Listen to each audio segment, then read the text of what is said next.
What's up, everybody? Welcome back. Another edition of KCBJJ Homeschool here in our garage. Jackson's going to help me out again. Today, we're going to go over the knee pass series that I like to use. I feel pretty confident in that, being able to use it against a variety of skill sets with a pretty decent degree of success. And systematically, all of our students have been able to integrate some aspect of it too. So hopefully, you guys will be able to either touch up on the details and sharpen your passing skills, or add this to your repertoire, so to speak. So we're going to start.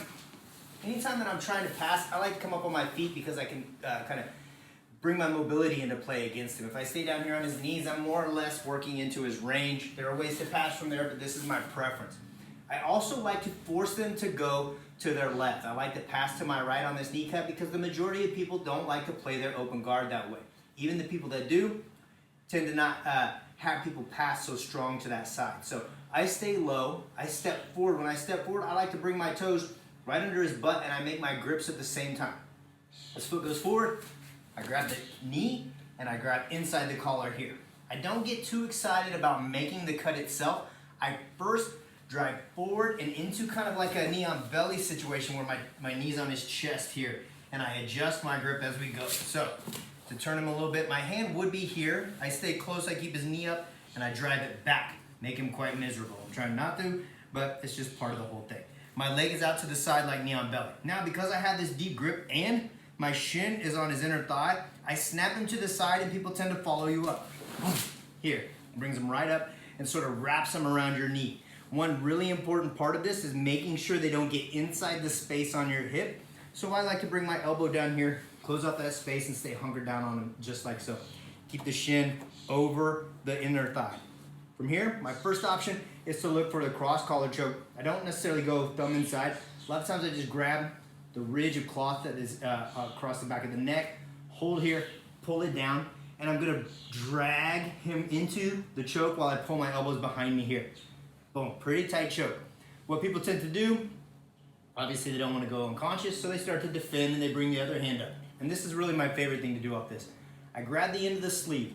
I posture up to make space. I keep my grip deep on the underside, and I pull them across and forward here. I'm almost pulling them underneath me further. The handles shoot across here, and my shoulder goes up and over his shoulder. So I'm not going chest down on his shoulder. That can work, but when I put him deep in the V here and cut this shoulder down over his eye, all that pressure compounds and it makes him feel like the top of his head's gonna explode. So we're here, boom, just like so, all right?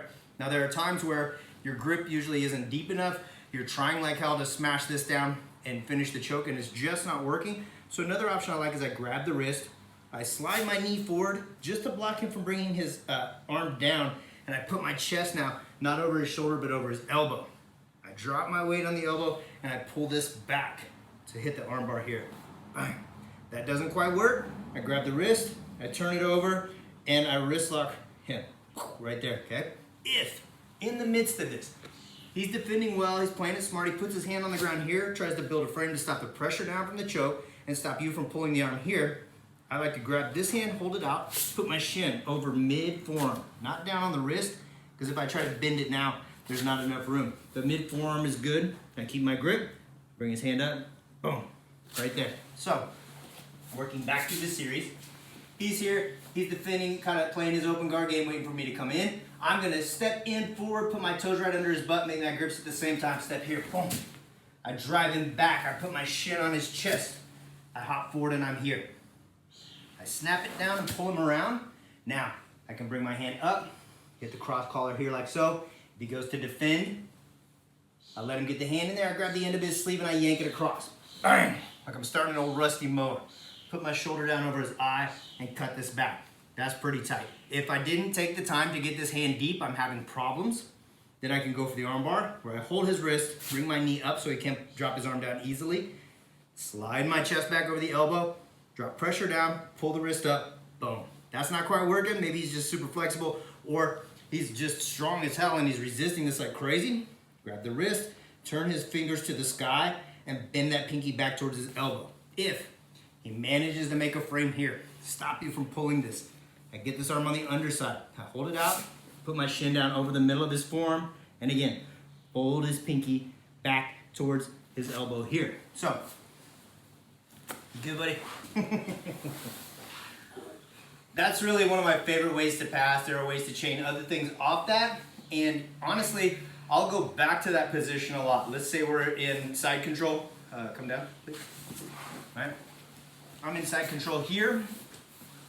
And I'm having some issue getting him going with some of my attacks. Well, then I'll pop up knee on belly. Boom. Set my grip here. And then I'll roll forward, put my foot inside his leg, and snap him down here. Gives me a lot of control over the hip, and I can go right back to my options as I were. Let's say I had to pass, but I kept my grip. He's following me, he's getting on his side, he's trying to chase my hip. I give him back my foot. And I go right back to my attacks here. So what I really found with this position is it gives me not only quite a few attacks in a short kind of central chain, but it gives me a tremendous amount of control over their hip. Stops them from really being able to chase that underhook, even though it feels like it's available. Any questions on that? Feel free to ask me. Any suggestions on what to show next? Again, I'm always taking requests. Jackson, thanks for helping out. You got anything to add? No. All right. Thanks for watching. We'll see you guys soon. Yeah.